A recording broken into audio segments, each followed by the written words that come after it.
आयोजित किए गए हैं। आज देश भर में जो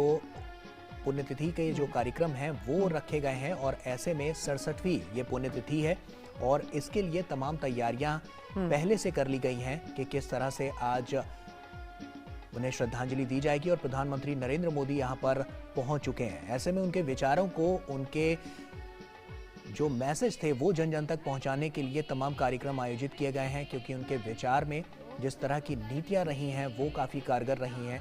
और देश के संविधान को जिस तरह से उन्होंने बनाया उसको याद किया जा रहा है। और यहाँ पर देख सकते हैं कि उपराष्ट्रपति जगदीप धनखड़ भी यहाँ पर पहुँच चुके हैं प्रधानमंत्री नरेंद्र मोदी के साथ वार्तालाप करते हुए, और संसद भवन की ये सीधी तस्वीरें हम आपको दिखा रहे हैं। और बिल्कुल, और इंतजार हो रहा है महामहिम राष्ट्रपति द्रौपदी मुर्मू का।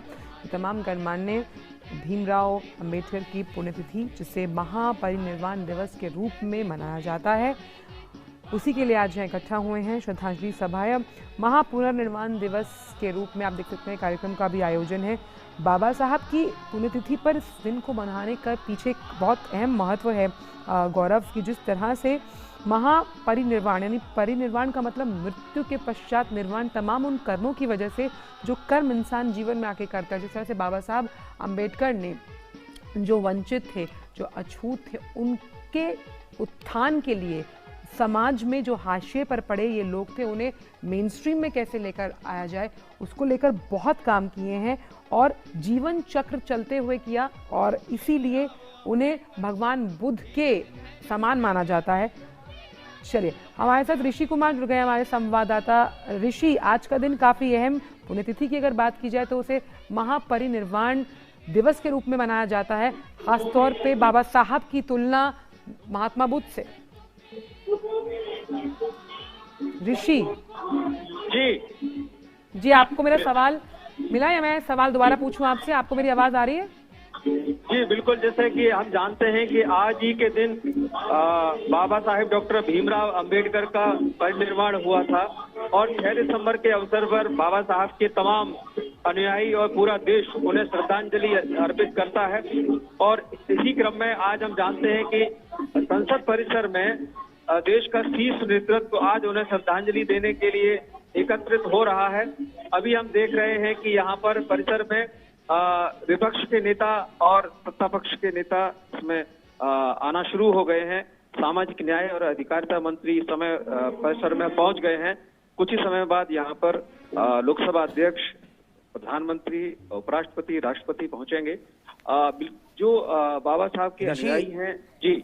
ऋषि, आपको रोकना चाहूंगा, यहाँ पर प्रधानमंत्री नरेंद्र मोदी और उपराष्ट्रपति जगदीप धनखड़ यहाँ पर पहुंच चुके हैं और भी अभी राष्ट्रपति का भी यहाँ पर इंतजार किया जा रहा है कि द्रौपदी मुर्मू जैसे ही यहाँ पर पहुंचेंगी तो यहाँ पर जो तमाम जो कार्यक्रम है उस पे आगे जो उसका शेड्यूल है वो आगे बढ़ाया जाएगा। ऐसे में आपसे ये जानना चाहेंगे, क्योंकि हम जैसा कि जानते हैं कि आज पुण्यतिथि और ऐसे में तमाम कार्यक्रम यहाँ पर आयोजित किए गए हैं पूरे देश भर में, किस तरह की हलचल देखने को मिल रही है और किस तरह का उत्साह इन बातों को, क्योंकि उनके विचार जो हैं वो काफी महत्वपूर्ण थे, उनकी जो नीतियां थी वो देश को आगे बढ़ाने में काफी कारगर रहीं। और जैसा कि हम तस्वीरों में भी साफ तौर पर देख पा रहे हैं कि राष्ट्रपति द्रौपदी मुर्मू का भी यहाँ पर आगमन हो चुका है और उसके बाद अब यहाँ पर श्रद्धा सुमन भी अर्पित किए जाएंगे। ऋषि, मैं आपसे ये जानना चाहता हूँ कि जिस तरह से आज तमाम कार्यक्रम आयोजित किए गए हैं, कितना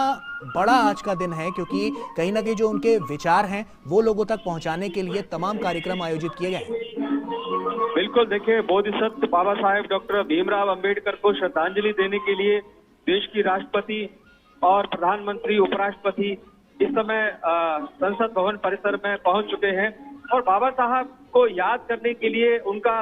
महापरिनिर्वाण दिवस के अवसर पर उनके जो श्रद्धालु हैं, उनको मानने वाले हैं और पूरा देश, हम जानते हैं कि राष्ट्र निर्माण में उनकी जो भूमिका रही है और उन्होंने राष्ट्र निर्माण, संविधान निर्माण से लेकर पूरे समाज को एक दिशा दी और खास तौर से वंचितों के लिए, शोषितों के लिए उन्होंने जो काम किया वो पूरी दुनिया उनको इस बात के लिए जानती है कि कैसे एक कलम के सिपाही ने अपनी ताकत से इस देश में ही नहीं बल्कि पूरी दुनिया में ये संदेश दिया कि हम शांति के रास्ते से, बुद्ध के रास्ते से कैसे अमन के ओर बढ़ सकते हैं और अपने अधिकारों के लिए संघर्ष कर सकते हैं। उन्होंने जो नारा दिया था, शिक्षित बनो, संगठित हो और संघर्ष करो का नारा, पूरी दुनिया में आज इस बात का एक प्रमाण है कि कैसे हम शांतिपूर्ण मुल्क के रूप में पूरी दुनिया में ये स्थापित करते हैं कि हम हर हाल में एक शांतिपूर्ण मुल्क है और बाबा साहब के अनुयायी हैं। इस समय हम देख रहे हैं कि राष्ट्रपति मुर्मू इस समय जो बौद्ध भिक्षु हैं उनको प्रणाम कर रही हैं और उन्होंने बाबा साहेब डॉक्टर भीमराव अंबेडकर को श्रद्धांजलि दी है। और इसके बाद हम देख रहे हैं कि देश के प्रधानमंत्री नरेंद्र मोदी बाबा साहब को श्रद्धांजलि अर्पित करते हुए, साथ ही साथ उपराष्ट्रपति ने बाबा साहेब को श्रद्धांजलि दी है और वे बौद्ध भिक्षुओं को नमन कर रहे हैं। और अब हम देख पा रहे हैं कि देश के प्रधानमंत्री नरेंद्र मोदी बौद्ध भिक्षुओं को उपहार स्वरूप उनका सम्मान करते हुए और उनको नमन करते हुए, ये पल होते हैं कि हम जब देखते हैं कि हम अपने शीर्ष नेतृत्व के साथ पूरे देश की ओर से जब अपने महामानव डॉक्टर बी.आर. अम्बेडकर को श्रद्धांजलि देते हैं, तो ये पूरी तस्वीरें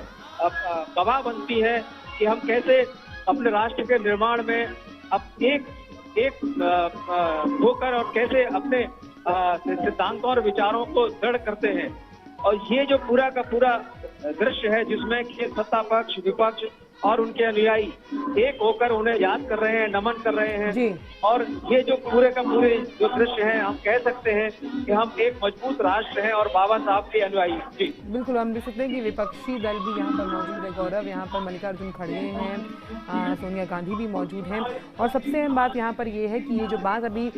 ऋषि कर रहे थे उसकी ये इस बात की तस्दीक करता है कि जब इस तरह के मौके आते हैं तो जो राष्ट्रीय एकता के प्रतीक के रूप में देश एक साथ खड़ा होता है, जहाँ प्रधानमंत्री भी मौजूद हैं, उपराष्ट्रपति भी हैं, स्पीकर साहब भी मौजूद हैं, साथ ही साथ मुहिम भी हैं। वहीं ऋषि, जिस तरह से अगर हम देख पा रहे हैं कि हमेशा से जो अनमोल विचार रहे हैं बाबा साहब के, उसमें उन्होंने कहा था कि मेरे मरने के बाद भी मुझे अच्छे कामों के लिए याद किया जाए, और महापरिनिर्वाण ये जो शब्द है ये इसी का परिचायक। बिल्कुल, महापरिनिर्वाण अगर भगवान बुद्ध के बाद किसी के लिए देश में प्रयोग में लाया जाता है तो वो डॉक्टर भीमराव अंबेडकर के लिए लाया जाता है, क्योंकि ये ऐसा दिन है जो उन्होंने परिनिर्वाण प्राप्त किया, जो उनकी मृत्यु के बाद जब उन्हें उनके अनुयायी और पूरा देश एक महापरिनिर्वाण दिवस के रूप में मानता है। यानी कि एक ऐसा महामानव जिसने इस देश में जन्म लिया और शोषितों और वंचितों के लिए काम किया और साथ ही साथ देश निर्माण में जो वो एक अमूल्य योगदान दिया, और वो भी ज्ञान के जरिए, कलम के जरिए, जिसमें कहीं भी हिंसा का कोई स्थान नहीं था और किसी भी तरीके के विचारों में कोई उत्तेजना नहीं थी। वो शांतिपूर्ण तरीके से बुद्ध के मार्ग पे और देश को ज्ञान के जरिए उन्होंने आगे बढ़ाया। और हम जानते हैं कि उनका जो पूरा का पूरा जीवन है एक समर्पित जीवन रहा। जैसे कि आपने कहा कि उन्होंने भी कहा था कि मेरे अनुयायी मेरे जाने के बाद इस बात को शिद्दत से महसूस करेंगे कि कैसे इस देश को मजबूत करने में हम सब अपने पूर्वाभासों को भुलाकर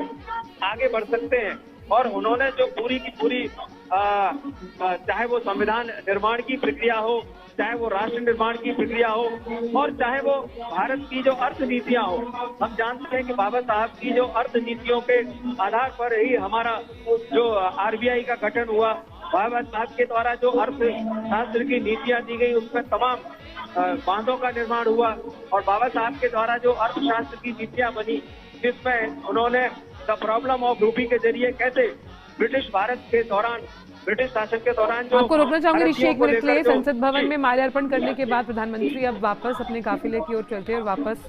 जाते हुए हमने देखा कि पहले महामहिम ने यहाँ से उन्होंने जब माल्यार्पण किया तो वो निकली, अब प्रधानमंत्री भी जाते हुए। तो आज का कार्यक्रम राष्ट्रपति ने बाबा साहब अम्बेडकर को श्रद्धांजलि दी, प्रधानमंत्री ने भी दी, उपराष्ट्रपति ने भी दी, और तमाम जो सांसद हैं, मंत्रीगण हैं, गणमान्य हैं, वो वहाँ पर श्रद्धांजलि सभा में मौजूद हैं। और ये जो 68वीं पुण्यतिथि है महापरिनिर्वाण दिवस के रूप में जो मनाई जाती है, वहाँ पर अभी श्रद्धांजलि सभा चल रही है और लोग जो तमाम गणमान्य हैं वो श्रद्धांजलि दे रहे हैं। और इसी के साथ यहाँ वक्त हो गया एक छोटे से ब्रेक का। ब्रेक के उस पर खबरें और भी हैं, कहीं मत जाइए, बने रहिए डीडी न्यूज़ के साथ, जल्द लौटते हैं।